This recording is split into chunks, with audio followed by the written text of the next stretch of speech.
जेके Yadav films present. Hello hello भैया थोड़ा आवाज बढ़ाइएगा। जी हाँ मेरे दोस्तों, हर साल की भांति इस साल भी नवयुवक दुर्गा पूजा समिति आप लोग का हार्दिक अभिनंदन करती है और करती रहेगी। तो उठाइएगा दोनों हाथ और बोलिएगा दुर्गा माता की जय, दुर्गा माता की जय, दुर्गा माता की जय। रिकॉर्डिंग बाय मां काली स्टूडियो सहरसा। जिला रे सहरसा के छिए रंगबाज सब प्रेम से बोली जय माता जी। जिला रे सहरसा के छिए रंगबाज सब मिल के चले सब भसान करे रे। कौनो रुकावट का तो सारवा ओकरा सीना पर गोली चलाई दी है रे, ओकरा माथे पे गोली चलाई दी है रे, ओकरा सीना पर गोली चलाई दी है रे। जिला रे सहरसा के छिए रंगबाज सब प्रेम से बोली जय माता जी। जिला रे सहरसा के छिए रंगबाज सब मिल के चले सब भसान करे रे। कौनो रुकावट का तो सारवा ओकरा सीना पर गोली चलाई दी है रे, ओकरा माथे पे गोली चलाई दी है रे, ओकरा सीना पर गोली चलाई दी है रे। ए साउंड वाले आवाज को कम करे। हमारी समिति की जितने भी मेंबर हैं पीछे देखो, एक लड़का लाल टी शर्ट पहनकर डांस कर रहा है और छत पर जो लड़की है उसको लाइन मार रही है। पकड़ो साले को, भगाओ भगाओ वहां से। तेरे टक्कर मंगा माइके बैठा चले सगुआ घुमावे। केहू रे करतै पूजा रे आरती, केहू रे चुंदरी चढ़ावे लावे। प्रेम से बोली जय माता दी। मंगा माइके बैठा चले सगुआ घुमावे। केहू रे करतै पूजा रे आरती, केहू रे चुंदरी चढ़ावे लावे। डीजे बजा के वॉल्यूम बढ़ा के जय जय माता जी, जय जय माता जी। डीजे बजा के वॉल्यूम बढ़ा के नाचे जद के सब झूम झूम के।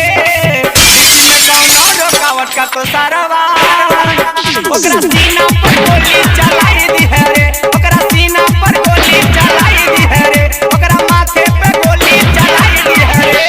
अरे बुलेरो वाले भैया और मोटरसाइकिल वाले भैया, ये दुर्गा पूजा की भसान हो रही है।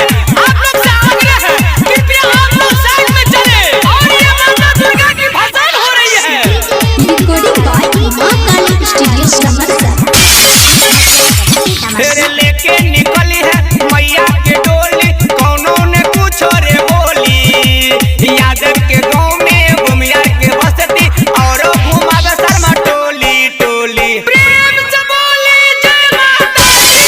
लेके निकली है मैया के डोली, कौनो ने कुछ रे बोली। यादव के गांव में भूमिया के बस्ती और घुमावे शर्मा टोली टोली। टीवीएस अपाची पल्सर घुमावे, खूब घुमावे माता के नाम से। टीवीएस अपाची पल्सर घुमावे और घुमावे तू बुलोरो रे।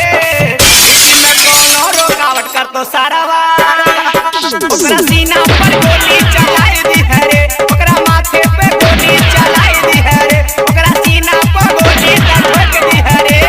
दुर्गा पूजा समिति के जितने भी मेंबर हैं सबसे आग्रह है, भांग का लस्सी बना हुआ है, पी के मस्ती में रहिए और लगाए सुनीलवा का गाना और कमर को लचकाइए। रिकॉर्डिंग बाय मां काली स्टूडियो सहरसा। तेरे डीजे बजाई छै, लौंडा नचाई छै, चले सब नमरी लुटावे। भांग के लस्सी पी के हो मस्ती, मैया के नारा लगावे आवे। प्रेम से बोली जय माता जी। बजाई छै, लौंडा नचाई छै, चले सब नमरी लुटावे।